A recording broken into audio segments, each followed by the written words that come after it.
কলকাতায় ফ্লুরিজের সবথেকে বড় আউটলেটটা হলো পার্ক স্ট্রিটে। এছাড়াও সল্টলেকে অনেকগুলো আউটলেটই আছে, কিন্তু সবথেকে ইন্টারেস্টিং এবং সবথেকে ছোট আউটলেটটা হয়তো হাইকোর্ট পাড়াতে আছে, সিসিডির ঠিক পাশে।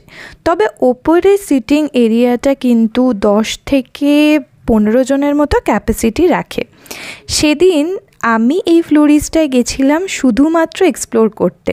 ডেফিনেটলি কোর্টের পরে খুব বৃষ্টি পড়ছিল, ওই জন্য আমাকে একটু ওয়েটও করতে হতো। তাই ভাবলাম একটা ক্যাপুচিনো খাওয়াই যায়। এখানের এই টেকঅ্যাওয়ে স্টাইল ক্যাপুচিনোগুলো কিন্তু যথেষ্ট অ্যাফোর্ডেবল।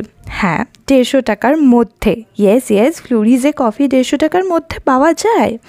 এখানে বসে খুব সুন্দর করে ক্যাপুচিনোটা এনজয় করছিলাম, আর বাইরে পড়ছিল সুন্দর বৃষ্টি।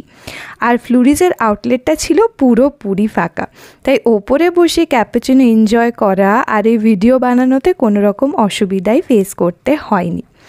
আমি জানি অনেকেই ফ্লুরিজের ভক্ত আছো, কিন্তু আমার না এখানের ব্রেকফাস্টটা ট্রাই করার শখ অনেক দিনের। ইচ্ছা আছে খুব শিগগিরই যে কোনো একটা নিয়ারেস্ট আউটলেট থেকে সেটাও ট্রাই করে নেব। আর হ্যাঁ, এখানের ব্রেকফাস্ট টাইমিং যথেষ্ট সকাল সকালই শেষ হয়ে যায়।